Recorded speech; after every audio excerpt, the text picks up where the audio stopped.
راديو إيرنا ناصا ድምፂ ኤርትራውያን ሰላምተና ተቐበሉ ኣብ ዝተፈላለየ ኩርናዓት ዓለም ኮይንኩም ንመደባት ሬድዮ ኤርና እትከታተሉ ዝኸበርኩም ሰማዕትና ናይ ሎም ሶኒ 6 ለካቲት 2023 ዜና እንሆ ፈለማ ኣርስታቶ ኤርትራ ብብልሽውና ምስ ቀዳሞት 10 ሃገራት ተሰሪዓ ኣብ ኢትዮጵያ ኣብ መንጎ ጳጳሳት ኦርቶዶክስ ተዋህዶ ቤተክርስትያን ተሃገር ተኸሲቱ ዘሎ ምክፍፋል ናብ ጎነጽ ከይምርሕ ተሰጊኡ ኣብ ደቡብ ሱዳን ኣብ መንጎ ጓሶት ብዝተኻየደ ግጭት ብውሕዱ 27 ሰባት ተቐቲሎም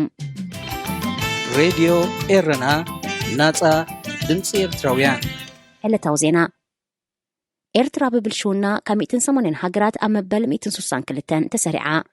ንብልሽውናን ምጥፋእን ሃገራት ዓለም ብምጽናዕ ዓመታዊ ጸብጻብ ዘቕርብ ትራንስፓረንሲ ኢንተርናሽናል ናይ 2022 ኣመልኪቱ ኣብ ዘቕርቦ ዝርዝር እዩ ንኤርትራ ምስተን 20 ቀዳሞት ሰሪዕዋ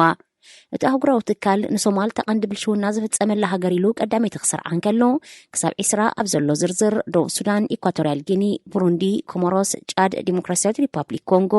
ጊኒ ቢሳው፣ ኮንጎ ብራዛቪል፣ ሱዳን፣ ኤርትራን ዚምባብዌን ድማ ካብተን ምስ ቀዳማይ 20 ተሰሪዐን ዘለዋ ሃገራት ኣፍሪቃ እየን። ዝወሓደ ብልሽውና ዝፍጸመላ ሃገር ዴንማርክ እያ። እቲ ትካል ንብልሽውና ከም መምዘና ኣብ ዝተጠቕመሉ ሓደ ነጥብታት ኣጠቓቕማ ስሩዕ ባጀት፣ ጉልጽነትን ተሓታትነትን ኣብ ኣታዊታት ሃገር፣ ኣጠቓቕማ ሃብቲ ሃገር፣ ከምኡ ድማ ብደረጃ ሰበስልጣንን ትካላት መንግስትን ዝፍጸም ዝርገት ሃብቲ ሃገርን ጉቦ ምሃብን ምቕባልን እዩ። ኣብ ዓመት 2021 እውን ተመሳሳሊ ደረጃ ዝነበራ ኤርትራ ምስ ቀዳማይ ብልሽውና ዝፍጸመለን ሃገራት ዘስርዓ ኣውራ ምኽንያት ዘይፍሉጥ ባጀት መንግስትን ጉልጽነት ዘይብሉ ወፍርን ንግድን እዩ። ኣብ ኤርትራ ማዕረቲ ኣብ ካልኦት ሃገራት ኣፍሪቃ ዝዝውተር ጉቦ ምሃብን ምቕባልን ጉኑን ተርእዮ እኳ እንተዘይነበረ ካብ ዝሓለፈ 20 ዓመታት ግና ንስግረዶ ፓስፖርትን ቪዛን ንምርካብ ብሰበይሰብካ ዝወሃብ ሓለፋታት ዝርወትን ምጥፋእን ሃብቲ ሃገርን ህዝብን ብሓለፍቲ መንግስትን ኣዘዝቲ ሰራዊትን ዝኣመሰለ ብልሽውና ሳዕሪሩ ይርከብ። ኣብ ኢትዮጵያ ኣብ መንጎ ጳጳሳት ኦርቶዶክስ ተዋህዶ ቤተክርስትያን ተሃገር ተኸሲቱ ዘሎ ምክፍፋል ናብ ጎነጽን ናዕብን ከይዓርግ ተሰጊኡ ከም ዘሎ ዝተፈላለዩ ምንጭታት ተሃገር ይሕብሮ። እቲ ተፈጢሩ ዘሎ ምክፍፋል ክልል ኦሮምያ ነገዛእ ርእሳ ጳጳሳትን ሲኖዶስን ክህልዋን ስብከታትን ቃለ ቡራኬን ድማ ብቋንቋ ኦሮምያ ጥራይ ክካየድ ድሕሪ ዝተወስደ ውሳኔ ምዃኑ ይግለጽ። ኣብቲ ክልል ዝጸንሑ ተወላዶ ክልል ኣምሓራ ዝኾኑ ጳጳሳት ክእለዩ ትሓትት ዘላ ጨንፈር ተዋህዶ ቤተክርስትያን ክልል ኦሮምያ ናይ ገዛእ ርእሳ ጳጳሳትን ሲኖዶስን ምሻማ ንምክፍፋል ዝዕድም ምዃኑ ሓያሎ መራሕቲ ሃይማኖት የጠንቅቑ። እታ ኣብ ክልል ኦሮምያ ትርከብ ቤተክርስትያን ዝወሰደቶ ጳጳሳት ናይ ምሻም ስጉምቲ መፈንቅለ ሲኖዶስ እዩ ክትብል ቤተክርስትያን ተሃገር ተቃውማ ክትገልጽ ጸኒሓያ። እቲ ምክፍፋል ናብ ጎነጽን ናዕብን ከምርሕ ከም ዝኽእል ኣብ ስጋሉ ዘሎ እዋን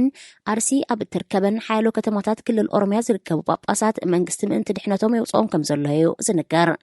እንተኾነ ሓያሎ መራሕቲ ሃይማኖት ካብ ዘለዎ ቦታ ከም ዘይንቀሳቐሱን ክሳብ ንሞት ድልዋት ምህላዎም ይሕብሩ ኣለዉ። መንግስቲ ኢትዮጵያ ኣብ ዝወፅኦ መግለጺ እቲ ምክፍፋል ናብ ሓደገኛ ኣንፈት የምርሕ ምህላው ብምትሕሳብ መራሕቲ ሃይማኖት ብመሰረት ኣዕኑድ እምነት ናይታ ቤተክርስትያን ፍልልያቶም ብዘተን ሰላማዊ መንገድን ክፈትሑ ኣተሓሳሲቡ። ኣብ ኢትዮጵያ ተኸሲቱ ዘሎ ናይ ብሔር ምክፍፋልን ግጭታትን ብሽምግልናን ዕርቅን መራሕቲ ሃይማኖት ክዓርፍ ዝግብኦ ክነሱ ጳጳሳት ዝርከቦም መራሕቲ ኣውራ ጠንቅቲ ግጭት ክኾኑ ምርኣይ ዘሕዝን ክስተት ምዃኑ ተዓዘብቲ ይገልጹ።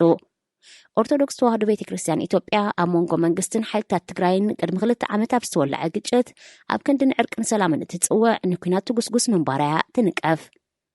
ፓትርያርክ ናይታ ቤተክርስትያን ኣቡነ ማትያስ ነቲ ኩናት ኣብ ዝኾነንሉ እቲ ዝሃብዎ መግለጺ ናይ ውልቆም ዳ እምበር ናይታ ቤተክርስትያን ከም ዘይኮነ ሲኖዶስ ሓቢሩ ነይሩ።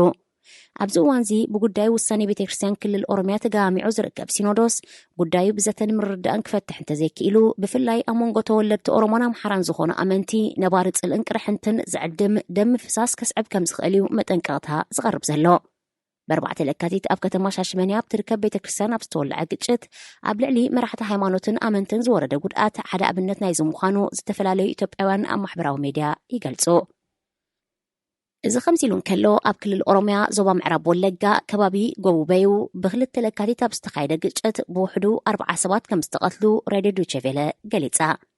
ኣብ ተመሳሳሊ ዕለት ኣብቲ ክልል ዞባ ቀለም ወለጋ ከባቢ ደንበዲሎ ኣብ መንጎ ዕጡቃት ኦሮሞን ሓይልታት ጸጥታ መንግስትን ናይ ተኽሲ ምልዋጥ ከም ዝተኻየደ እታ ሬድዮ ሓቢራ።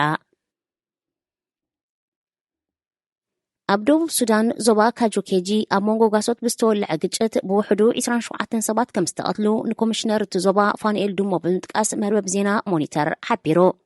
ቅድሚ 2 ሰሙን ዝተፈጸመ መጥቃዕቲ ሕነን ምፍዳይ ዝተኣኻኸቡ ጠበናጁ ዝዓጠቑ ጓሶት ብ2 ለካቲት ሊካመሮ ካብ ዝተባሃለ ቁሸት ብዝኸፈትዎ ተኽሲዩ ሞት 21 ሓረስቶትን 6 ጓሶትን ኣጋጢሙ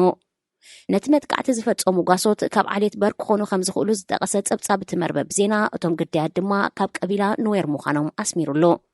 ኣቐዲሙ መንነቶም ዘይተነጸሩ ዕጡቓት ብዓሌት ቦር ንዝውነና ሓያሎ ከብትን ጠለበጊዕን ከም ዝቐተሉን ዓሌት ቦር ድማ ተወዳዲቦም ሕነ ከም ዝፈደዩ ኣፈናዊ መጽናዕቲ መንግስቲ የመልክት